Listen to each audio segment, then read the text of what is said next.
الحمد لله نحمده ونستعينه ونستغفره ونعوذ بالله من شرور أنفسنا ومن سيئات أعمالنا من يهده الله فلا مضل له ومن يضلل فلا هادي له وأشهد أن لا إله إلا الله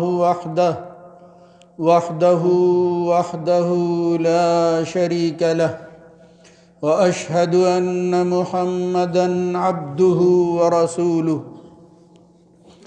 اللهم صل على محمد وعلى آل محمد كما صليت على إبراهيم وعلى آل إبراهيم إنك حميد مجيد اللهم بارك على محمد وعلى آل محمد كما باركت على إبراهيم وعلى آل إبراهيم في العالمين إنك حميد مجيد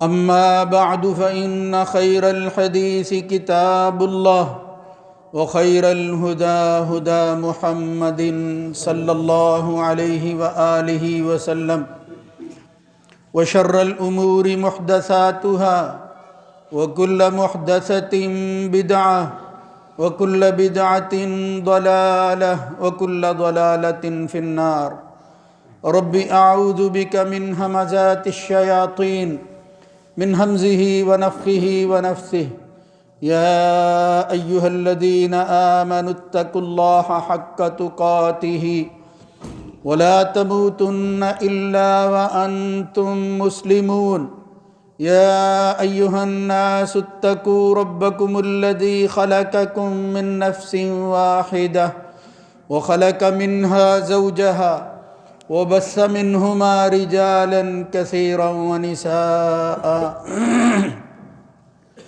واتقوا الله الذي تساءلون به والأرحام إن الله كان عليكم رقيبا يا أيها الذين آمنوا اتقوا الله وقولوا قولا سديدا يصلح لكم أعمالكم ويغفر لكم ذنوبكم ومن يطع الله ورسوله فقد فاز فوزا عظيما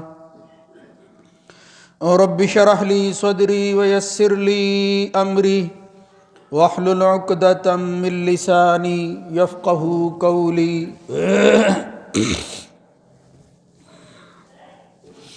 قالوا أجئتنا لنعبد الله وحده ونذر ما كان يعبد آباؤنا فأتنا بما تعدنا إن كنت من الصادقين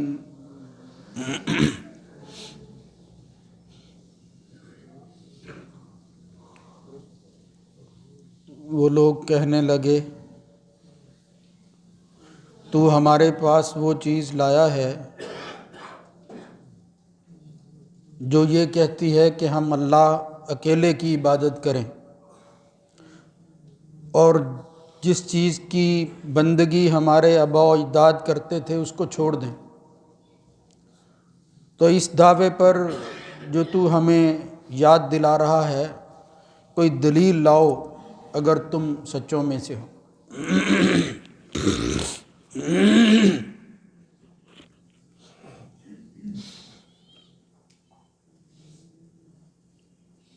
اللہ رب العزت کی حمد و ثنا کے بعد درود و سلام سید الرسل سید ولد آدم جناب محمد الرسول اللہ صلی اللہ علیہ وآلہ وسلم کی ذات گرامی پر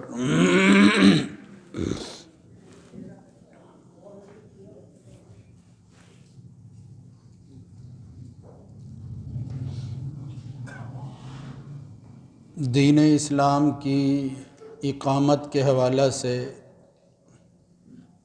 اس کے مقام اور مرتبہ کو بیان کرتے ہوئے میں نے عرض کیا تھا کہ اس کی شرعی حیثیت کیا ہے اور جو لوگ افراد تفرید کا شکار ہیں ان کو کس طرح اعتدال کا راستہ اختیار کرنا چاہیے۔ اسی ضمن میں جب ہم دنیا کے اندر موجود اسلامی تحریکوں کا مطالعہ کرتے ہیں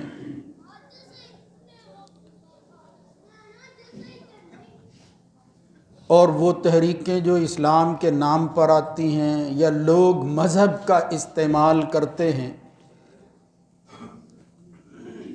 اس کی ایک بڑی خرابی جو عام طور پر لوگوں کے ہاں اکثر نظر آتی ہے، یعنی دیندار لوگ، دین کے نفاذ اور اقامت کا دعویٰ کرنے والے، مگر ان کے دعوے کے اندر وہ اسلوب، وہ منہج اور طریقہ نہیں ہوتا جو اس دین کے پیش کرنے والے اللہ کے فرستادہ پیغمبروں نے اپنی اپنی قوموں کے سامنے پیش کیا۔ حتیٰ کہ یہ منصب جب محمد الرسول اللہ صلی اللہ علیہ وآلہ وسلم کے پاس پہنچا تو انہوں نے جو طریقہ اختیار کیا، اللہ کے دین کے حوالہ سے جس طرح انہوں نے دعوت پیش کی، جن چیزوں سے آغاز کیا اور جس کی بنیاد پر یہ دین کی عمارت کھڑی ہو سکتی ہے، جس طرح اور جس انداز سے انہوں نے اولیت، فوقیت اور ترجیح دیتے ہوئے چیزوں کو ترتیب وار رکھا ہے، ہماری بہت ساری جد و جہد کرنے والی تنظیموں میں وہ چیز مفقود دکھائی دیتی۔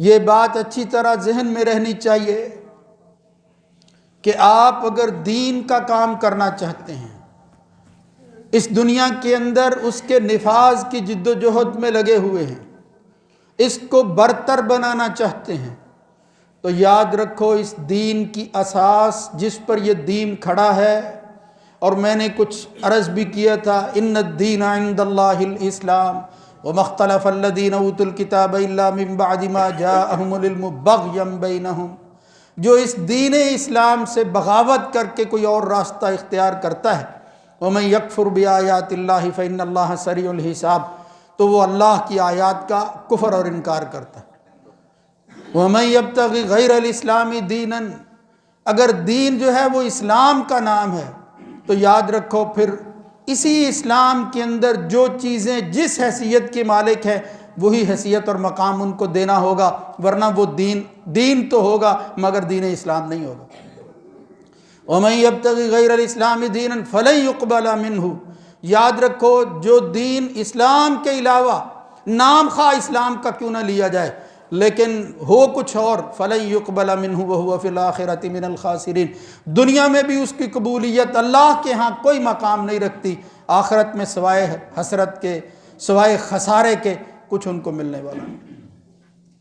اس کا کیا مطلب ہے؟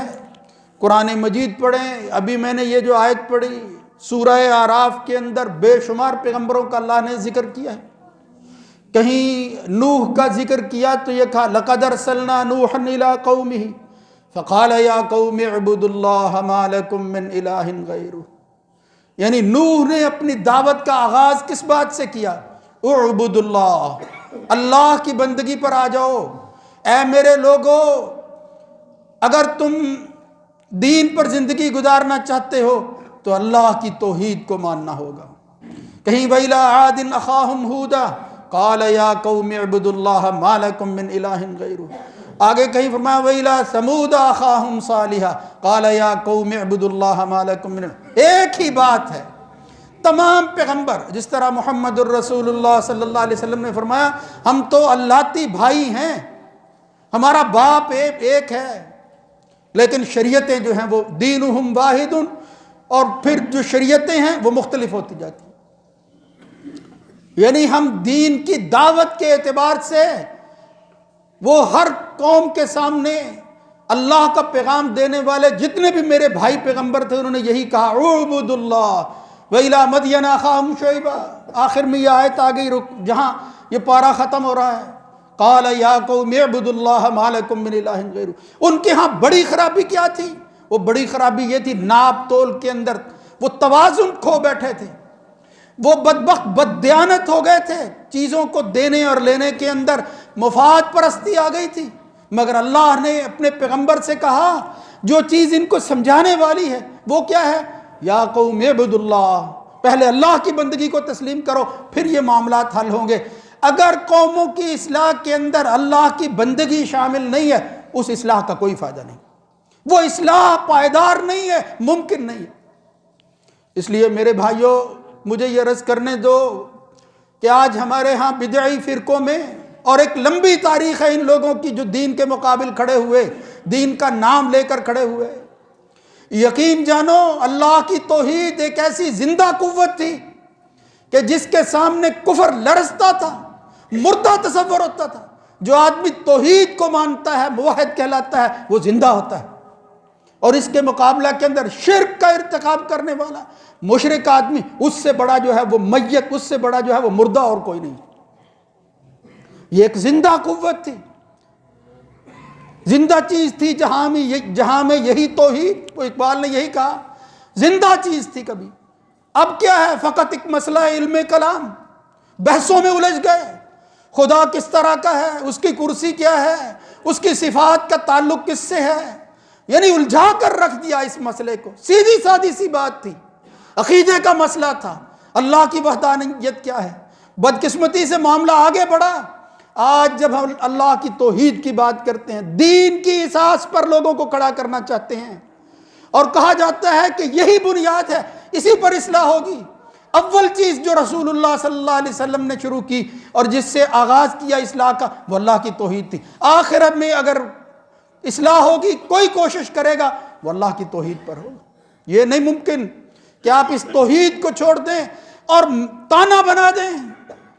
لوگ کیا کہتے ہیں؟ تم توحید توحید کہتے رہے۔ توحید کیا ہے؟ توحید تو کوئی جو ہے وہ قرآن و سنت میں موجود چیز نہیں ہے۔ نہیں، آپ اندازہ کریں، وہ کہتے ہیں توحید تو ہے ہی نہیں۔ انا للہ انا، یعنی ان کا مطلب یہ ہے کہ توحید کا لفظ قرآن مجید میں نہیں آیا، یعنی اس اصطلاح کو جو اللہ سارے قرآن مجید میں بیان کرتا ہے، اہل علم نے نام لے دیا توحید کا، یعنی اس دعوت کا انکار کرنے کے لیے توحید کے لفظ کو وہ ایک عیب بنا دیا گیا کہ یہ قرآن و سنت سے متصادم ہے۔ اب جہاں تک اس مسئلے کا تعلق ہے وہ بھی میں عرض کرتا ہوں، لیکن میرے بھائیو جب اصطلاح بنتی ہے، کوئی ٹرم جو ہے وہ لوگوں کے ہاں آ جاتی ہے، اس کا مطلب یہ ہوتا ہے کہ وہ چیز جو ایک لفظ کے ذریعے لوگ آسانی سے سمجھ پائے۔ جب یہ لفظ بولا جاتا ہے، اس کے اندر تمام پیغمبروں کی ایک دعوت اور پیغام آ جاتا ہے۔ توحید کہتے ہی اسی کو ہے، یعنی جتنے پیغمبر آئے، جس طرح وہ دعوت دیتے رہے، وہ یہی تو تھا۔ پھر جس کو بعد میں اہل علم نے اپنے الفاظ دے کر کہا کہ بھئی توحید یہ ہے، قرآن و سنت سے یہ بات سمجھ آتی ہے، ہوا افراد اللہ بالعبادہ۔ آپ دنیا کے اندر بندگی کرنا چاہتے ہیں، کسی کا ہو کر رہنا چاہتے ہیں، تو وہ صرف ایک اللہ کا ہو کر رہو، افراد اللہ بالعبادہ۔ اور پھر ساتھ ہی کیا کہا؟ فرمایا وہ تو وَإِثْبَاتُ اِتِّصَافِهِ بِمَا وَصَفَ بِهِ نَفْسَهُ، اللہ نے کچھ صفتیں اپنی ذات کے ساتھ خود بیان کی ہیں، اس میں بھی اس کو تنہا جاننا ہے۔ اللہ کی ذات میں کوئی شریک نہیں ہے، اس کی صفات کے بھی کوئی قابل نہیں۔ وَوَصَفَ بِهِ رَسُولُهُ، پھر اسی کی وضاحت اس کے رسول نے ایک ایک کر کے کی ہے۔ اور پھر فرمایا یہ تو ہے اس باتی چیزیں، قبول کرنے والی چیزیں۔ اب اس کے مقابلہ میں متضاد چیزیں، رد کس کا کرنا ہے؟ جس کو ایمان اور توحید کہیں گے۔ وَتَنزِيهُ عَنِ النَّقَائِصِ وَالْعُيُوبِ وَمُشَابَهَةِ الْمَخْلُوقَاتِ، تمام قسم کے نقائص اور عیوب جو ہیں ان کی تنزیہ، ان کو پاک کر دینا ہے، ان کو چھوڑ دینا ہے۔ اللہ کے لائق نہیں ہے کہ کوئی نقص ہو اور وہ خدا میں شامل کیا جائے۔ وہ اللہ نہیں ہے کہ جس کے اندر نقص ہو سکے۔ دنیا کے معبود جو اس خدا کے مقابلہ میں، معبود برحق کے مقابلہ میں بنائے گئے، اس میں کہیں نہ کہیں بلکہ اکثر جگہ پر نقائص نظر آتے ہیں، خوبیاں نہیں ہیں۔ ہمارا اللہ وہ ہے جس میں نقص نام کی کوئی چیز موجود نہیں ہے۔ اگر وہ نقص ہے وہ اللہ نہیں ہے۔ اس لیے فرمایا اس کو اس سے پاک کر لینا۔ مخلوق کی مشابہت سے ختم کر دینا. جو چیز جو ہے وہ اللہ میں ہے وہ مخلوق میں نہیں ہو سکتی، اور اگر کوئی چیز جو ہے وہ عجز کی شکل کے اندر مخلوق کے اندر موجود ہے، خدا اس سے پاک. یہ ہے توحید، یہ ہے وہ زندہ چیز جس کو لے کر کبھی ابراہیم کہتے ہیں الم تر الی الذی حاج ابراہیم فی ربہ ان آتاہ اللہ الملک. یعنی یہ صرف ایک فکر کا نام نہیں ہے، یہ محض بحث تمہیز کا نام نہیں ہے کہ جھگڑو اس پر مناظرے کرو. یہ ایک زندہ قوت ہے. اس خدا کے مقابلہ کے اندر اپنے آپ کو خدا بنانے والے لوگوں کے سامنے کھڑے ہو کر یہ بات کہو جس طرح ابراہیم نے نمرود کے سامنے کہی تھی. الم تر الی الذی حاج ابراہیم فی ربہ ان آتاہ اللہ الملک اذ قال ابراہیم ربی الذی یحیی و یمیت. یہ اللہ کی توحید کے دلائل ہیں جو پیغمبر پیش کرتے رہے. قال انا احیی و امیت. بدبخت تھا، بول پڑا کہ یہ کام تو میں بھی کرتا ہوں. دل میں اس کو معلوم تھا کہ یہ کام جس طرح خدا کرتا ہے میں نہیں کر سکتا. قال ابراہیم اس پر الجھے نہیں ہیں، اس توحید کو پیش کرتے ہوئے لوگوں کو الجھایا نہیں ہے. بات حالانکہ سچی تھی، لیکن کہ قال ابراہیم فإن اللہ، ایک دلیل دی ہے، اس نے اپنے طور پر نفی کرنے کی کوشش کی. قال ابراہیم فإن اللہ یأتی بالشمس من المشرق. اگر تو حیات و ممات کا مقابلہ کر بیٹھا ہے تو میں اس رب کو مانتا ہوں یأتی بالشمس من المشرقی، جو ہر روز صبح کے وقت سورج کو مشرق سے طلوع کرتا ہے. اگر تو بھی اسی طرح کا فأتی بہا من المغرب، آؤ میدان کے اندر کبھی اس کو مغرب سے لا کر تو دکھاؤ. پھر کیا ہوا؟ فبہت الذی کفر، مبہوت ہو گیا ہے کفر، وہ جو اپنی خدائی بنائے بیٹھا تھا. فبہت الذی کفر واللہ لا یہدی القوم الظالمین. لیکن وہ ظالم لوگ جو خدا کے مقابلہ میں کھڑے ہو جاتے ہیں ان کو پھر سیدھا راہ دکھائی نہیں دیتا. کہیں موسیٰ علیہ السلام کو دیکھو اذهب الی فرعون انہ طغی، اپنے پیغمبر کی ڈیوٹی ہی اللہ یہ لگا رہا ہے، وہ سرکشی میں بہت آگے بڑھ گیا ہے. اور پھر کیا کہا؟ وہ لمبی آیتیں ہیں سورہ نازعات کے اندر. فَقُلْ هَلْ لَكَ إِلَىٰ أَن تَزَكَّىٰ وَأَهْدِيَكَ إِلَىٰ رَبِّكَ فَتَخْشَىٰ فَأَرَاهُ الْآيَةَ الْكُبْرىٰ. سب کچھ ہوا ہے. فَأَخَذَهُ اللَّهُ نَكَالَ الْآخِرَةِ وَالْأُولَىٰ. لیکن یہ ساری سزائیں کیوں ملی ہیں؟ موسیٰ جب اللہ کی بات کرنے فرعون کے دربار میں پہنچے، وہ کون تھا؟ فَقَالَ أَنَا رَبُّكُمُ الْأَعْلَىٰ. وہ یہی تو کہتا تھا کہ موسیٰ کا رب، موسیٰ کی توحید کوئی حیثیت نہیں ہے اس کی. میں اس نظام کو، اس دعوت کو نہیں مانتا، اس دین کو نہیں مانتا جس کی اساس یہ ہو کہ میرے علاوہ جو ہے وہ کوئی اور خدا ہے اور وہ اکیلا ہے، اس کے مقابل میں کوئی اور نہیں ہو سکتا. فقال انا ربکم الاعلی فاخذہ اللہ نکال الآخرۃ والأولیٰ. اللہ نے عبرت بنا کر پہلے اور بعد والوں کے لیے ان فی ذلک لعبرۃ لمن یخشی. جب خشیت آتی ہے، سوچ بچار کرتا ہے بندہ، تو یہ واقعات اس کے لیے عبرت بن جاتے ہیں، اور فائدہ اٹھاؤ اس سے. یہ میرا عرض کرنے کا مطلب یہ ہے کہ پیغمبر آئے، وہ جو اصل دائی تھے اس دین کے، دیکھو انہوں نے دعوت کس طرح پیش کی ہے، کن لوگوں کے سامنے اللہ کی توحید کا جو ہے وہ پرچار کیا ہے. اور پھر اللہ نے اصول کے طور پر یہ بات کہی ہے وَلَقَدْ بَعَثْنَا فِي كُلِّ أُمَّةٍ رَسُولًا أَنِ اعْبُدُوا اللَّهَ وَاجْتَنِبُوا الطَّاغُوتَ. صرف دو ہی تو چیزیں ہیں، ایک کو ماننا ہے، دوسرے کا انکار کرنا ہے. بندگی ہے صرف اللہ کی. بَعَثْنَا فِي كُلِّ أُمَّةٍ رَسُول، کسی ایک کی بات نہیں ہے کہ تجھے یہ مشن دے کر بھیجا گیا، دوسرے اپنے اپنے مطلب سے جو چاہیں حالات کو دیکھ کر جو ہے وہ فیصلہ کرتے رہیں. نہیں نہیں، یہ نہیں ہے. یعنی تمہاری قوم جو مخاطب ہیں وہ بات سنتی کیسے ہے؟ نہیں فرمایا سنے نہ سنے. نوح اگر 950 سال یہی بات کرتا رہا کوئی نہیں سنتا، لیکن اس کو حکم یہ تھا کہ تو نے کہتے رہنا. اس لیے میرے بھائیوں، اللہ کی توحید کوئی معمولی چیز نہیں تھی. اس کو دین کی اساس اور بنیاد اسی لیے بنایا گیا کہ جب آدمی اس پر کھڑا ہو جاتا ہے پھر باقی معاملات اس کے لیے آسان ہو جاتے ہیں، پھر دین سمجھ آ جاتا ہے، پھر آخرت بھی سمجھ آ جاتی ہے، پھر دنیا کی زندگی اور معاملات کا بھی پتہ چل جاتا ہے کہ ہم دنیا میں آئے کس لیے ہیں، بندے ہیں تو کس کے ہیں.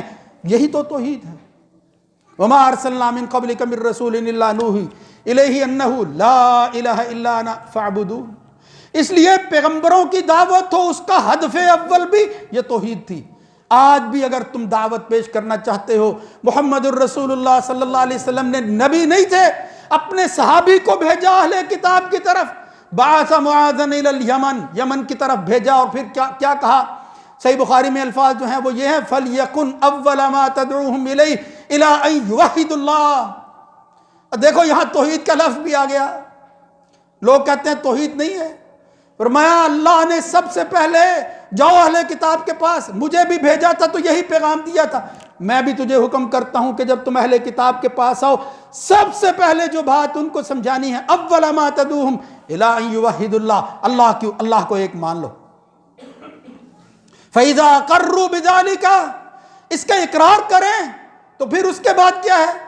تو پھر ان کو بتاؤ فَفَرَضَ اللَّهُ عَلَيْهِمْ 5 صَلَوَاتٍ فِي يَوْمٍ وَلَيْلَةٍ، یہ نمازیں، یہ روزہ، یہ زکوٰۃ وہ تو بعد میں ہیں، نمازیں ہوں، زکوٰۃ ہو، روزہ ہو، یہ سب عبادتیں ہیں، لیکن یاد رکھو اگر اس کی اساس میں توحید شامل نہیں ہے اللہ کے ہاں ان اعمال کی رتی برابر بھی کوئی قیمت نہیں۔ قُلْ إِنَّمَا أَنَا بَشَرٌ مِثْلُكُمْ يُوحَىٰ إِلَيَّ أَنَّمَا إِلَٰهُكُمْ إِلَٰهٌ وَاحِدٌ، ایک اللہ کی توحید کی بات ہے اور اس کی وحی کا تذکرہ۔ فَمَنْ كَانَ يَرْجُو لِقَاءَ رَبِّهِ، اگر اللہ سے ملنے کی امید ہے اور یہ اعمال کر فَلْيَعْمَلْ عَمَلًا صَالِحًا، اعمال صالحہ کو بنیاد بنا کر کھا، وَلَا يُشْرِكْ بِعِبَادَةِ رَبِّهِ أَحَدًا، صالح اعمال کی قبولیت اس وقت ہوگی جب اس کے اندر شرک شامل نہیں ہوگا، اس کی نفی ہوگی، اس کا انکار کرنا ہوگا۔ تو معاذ ابن جبل نے سب سے پہلے جا کر محمد الرسول اللہ صلی اللہ علیہ وسلم کے کہنے کے مطابق توحید کی بات کی تھی، اس کو ہدف اول بنایا، یہ مقصد حیات ہے انسان کا، اس سے بے اعتنائی جو ہے اس کے بعد کوئی تنظیم کتنی بھی اخلاص کے ساتھ کام کرے وہ کبھی اللہ کا کام نہیں کرے گی، اللہ کے دین کی طرف نہیں بلائے گی، وہ مقصدیت ہوگی، وقتی فائدہ حاصل ہو سکتا ہوگا، لیکن پائیدار دنیا اور آخرت کے اندر سرخرو ہونے کے لیے اگر کوئی وسیلہ اور ذریعہ ہے اور کسی چیز کو اختیار کیا جا سکتا ہے تو وہ محمد الرسول اللہ صلی اللہ علیہ وسلم کا بتایا ہوا وہ طریقہ ہے جو اللہ نے اس کو سمجھایا تھا، اور وہ ہے اس کی توحید پر لوگوں کو، اس کے ایک ہونے پر لوگوں کو اکٹھا کر لینا۔ اور پھر یہ تو ہے دنیا کا معاملہ، یہ توحید کتنی بڑی چیز ہے۔ محمد الرسول اللہ صلی اللہ علیہ وسلم فرماتے ہیں اللہ رب العزت کہے گا انا اغنى الشرکاء عن الشرک، یاد رکھو شرک معاملے، شرک کے ساتھ لانے والوں، اپنے اعمال کے ساتھ ساتھ شرک کو شامل کرنے والوں، مجھ سے بڑا کوئی غنی نہیں ہے۔ تم اگر اپنے اعمال زمین آسمان کے برابر بھی لے کر آ جاؤ اور اس میں شرک شامل ہو، انا اغنى الشرکاء عن الشرک من عمل عملا اشرک فیہ غیری ترکتہ وشرکہ، میں سارے اعمال کو جو ہے وقارت کر دوں گا۔ وقدمنا الی ما عملوا من عمل فجعلناہ ھباء منثورا، میں اس کو ہوا بنا کر اڑا دوں گا، مجھے کوئی پرواہ نہیں۔ لیکن فرمایا لو بلغ یا ابن آدم لو اتیتنی بقراب الارض خطایا، کہیں فرمایا لو بلغت ذنوبک عنان السماء، اور تیرے بندے، اے میرے بندے اگر تیرے گناہ وہ آسمان کے برابر بھی ہوں لیکن تو میرے پاس آتا ہے، اور کہیں کہا کہ لو لقیتنی بقراب الارض خطایا، زمین بھری ہوئی ہے تیری غلطیوں کے ساتھ لیکن تو آتا ہے میرے پاس، اور پھر کیا لقیتنی لا یشرک باللہ شیئا، اور تو کہتا ہے مالک تو مجھے معاف کر دے، میں نے تیرے ساتھ جو ہے وہ اپنے اعمال کے اندر غلطیاں بہت کی ہیں مگر شرک نہیں کیا۔ غفرت لک ولا ابالی فیک یا ابن آدم، ابن آدم اگر تو یہ جذبہ لے کر میرے پاس آئے گا میں تیری زمین آسمان کے برابر غلطیوں کو معاف کر دوں گا، اور مجھے کوئی پوچھنے والا نہیں ہے کہ تم نے یہ فیصلہ کیوں کیا، میں اللہ ہوں اور میرے اختیارات ہیں۔ جو اس مقصد کو پا گیا وہ غلطی کرنے والا، خطا کرنے والا، گناہ گار ہو سکتا ہے لیکن مقصد سے بغاوت کرنے والا نہیں، میں اپنے باغیوں کو معاف نہیں کروں گا۔ میرے بھائیوں یہ کوئی ایک بات نہیں ہے، یہ ہے توحید کے فضائل، یعنی انبیاء کا مشن یہ ہے، ہدف دعوت یہ ہے، دنیا اور آخرت کے اندر سرخروئی اور کامیابی کا ذریعہ یہ ہے۔ ان اللہ لا یغفر ان یشرک بہ ویغفر ما دون ذلک، یہ تو وہ عام اصول ہے۔ کہیں اللہ رب العزت نے فرمایا ومن یشرک باللہ فکانما خر من السماء، تم معمولی سمجھتے ہو جو آدمی شرک کا ارتکاب کرتا، یعنی اللہ کے مقابل میں کوئی چیز لے آتا ہے خواہ وہ اپنی خواہشی کیوں نہ ہو، فکانما خر من السما، وہ خواب بلندیوں اور پرواز کو اتنا اونچا لے جائے کہ وہ آسمان پر چڑھ جائے، لیکن اس خطا اور غلطی کی وجہ سے یوں ہی سمجھو کہ اس آسمان سے وہ فوراً گرنے والا ہے جس میں اس کو روکنے والا، اس کو بچانے والا کوئی موجود نہیں۔ فَتَخْطَفُهُ الطَّيْرُ تَهْوِي بِهِ الرِّيحُ، اس کو پرندے تو لے کر جو ہے وہ اچک کر جو ہے وہ لے اڑیں گے، مگر اس کی حفاظت کرنے والا، اس کو بچانے والا کوئی نہیں ہوگا جو خدا کے ساتھ شریک ٹھہرائے۔